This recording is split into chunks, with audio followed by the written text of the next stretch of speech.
Hey everyone, just so you know, this video is very boring.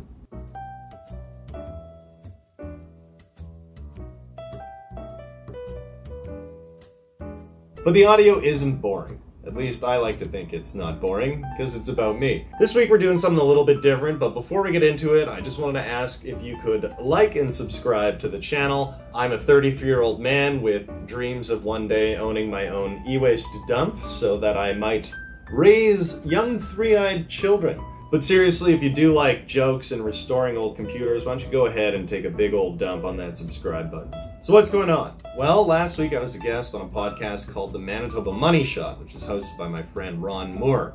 Manitoba being the province that I live in within the confines of Canada. The podcast is not about which some of you might have assumed. And this episode is actually more about kind of my history in entertainment and going back to school and all the way up to the creation of this channel. Additionally, another movie production rolled through town and they were looking to rent computers that would have been around circa 2003, so I spent the better part of last Sunday testing a bunch of old machines, and we have the footage for you. So we're gonna roll that in the background as we play the podcast over top. It'll be like a nice little content sandwich. So in a way, yes, this video is boring, but then that would also make me boring?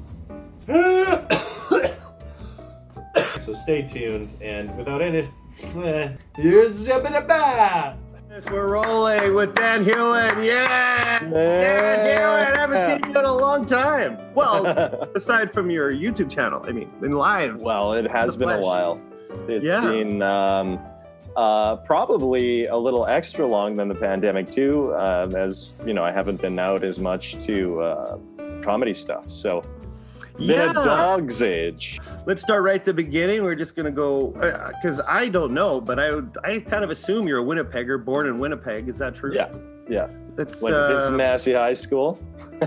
Oh, nice. You went to Vincent Massey. I didn't know that. Did, yeah, and actually that's where I learned my love of comedy. I'd always been someone who loved comedy. Like, I used to live for Conan O'Brien and watching Kids in the Hall and Saturday Night Live and Mad TV and all of that. And I watched a little bit of stand-up, but it was always like the stand-up that was available to Canadians at that time, like in the late 90s, early 2000s, you know, like Comedy at Club 54. And right, like, classic show. They played Just for Laughs reruns all the time, and Just for Laughs was fantastic. The Comedy at Club 54 stuff was so dated, though. Like, sometimes you'd even expect them to like shoot water out of a corsage at the crowd, you know, like it just was so 80s. For sure. And so I was always at school, you know, dicking around during class trying to, well, oh my God, my voice cracked. Dicking around. We're talking the early years. Yeah. Digging around during class trying to like make people laugh and figure out what actually is funny versus what, you know, is what people think is funny, but doesn't end up being so in practice. You know, like you see it all the time in stand-up, right? Like people will try it out for the first time and, you know, try and be all 100% edgelord, and they're like, this should be funny, but no one's laughing. You know? Right. So you're kind of the class cut up, is that what you were saying? Like you were sort of like, I always got in trouble for talking to other students all the time and cracking jokes and stuff. And then in high school, though, I took the drama class, which was taught by the improv instructor who also ran the improv team and stuff. And I learned how improv was done. And she was a purist. She was all about like, you know, don't go for the obvious joke. Yeah. It's always funnier if you dance around the obvious, you know, like here's how you do long form stuff and be interesting versus like, you know how CIG improv is just like, you know, here's 14 kids. We're so wacky and crazy, you know, and like it all happens in 4 minutes. And when it's over, you're just like, what the hell just happened? You know, like. So you went representing Vincent Massey?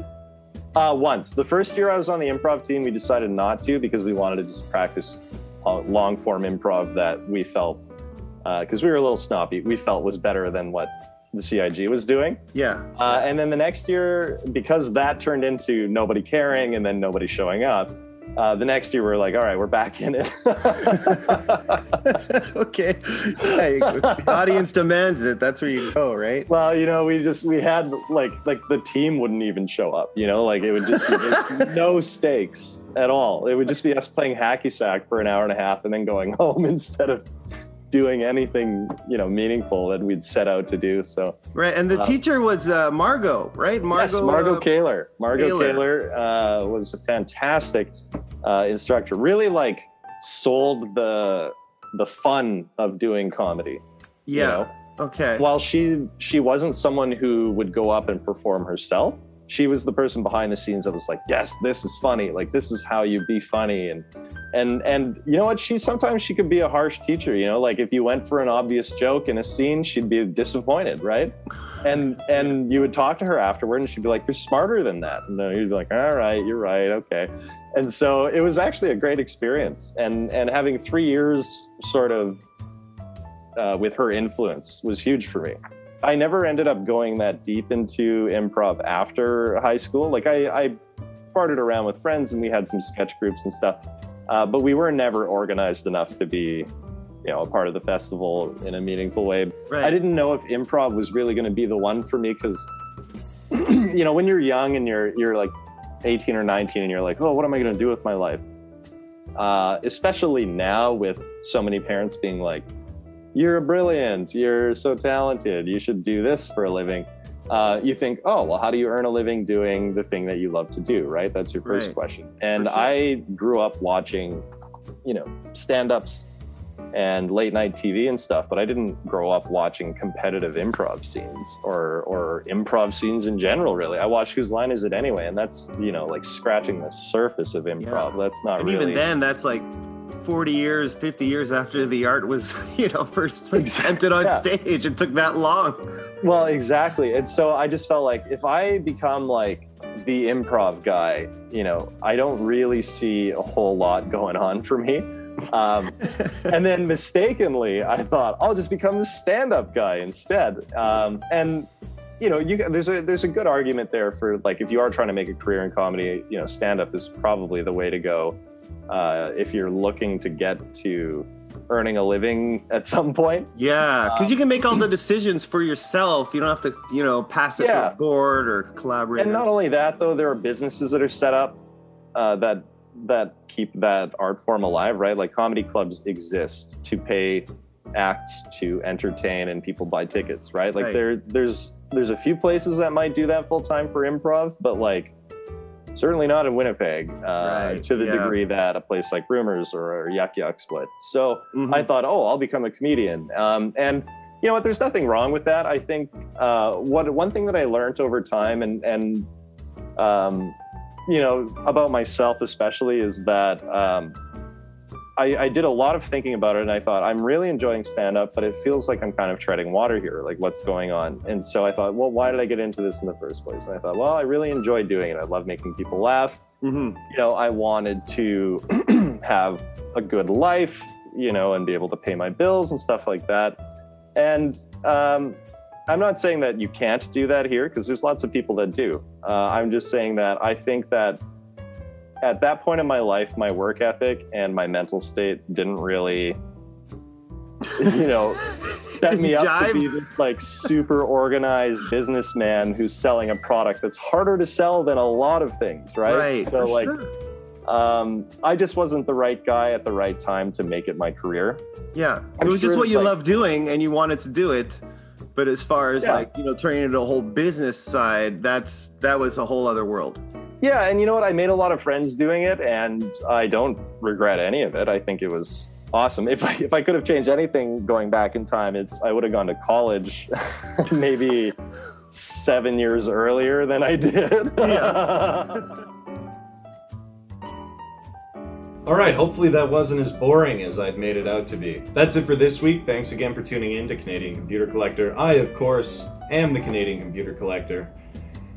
And I'd also like to shout out some of the people who bought me a coffee this week. That would be Mr. Fahrenheit, Nigel, and Dana. So thank you very much to the three of you. I'd just like to take a minute here to appreciate your hard work and the fact that you have come into my life as a sort of three musketeers of quality and good taste. Three people likely well-versed with swordplay as well as wordplay. I imagine your wisdom and genius come together to create one perfect brain that fits gently inside your skull. So thank you again for those coffees.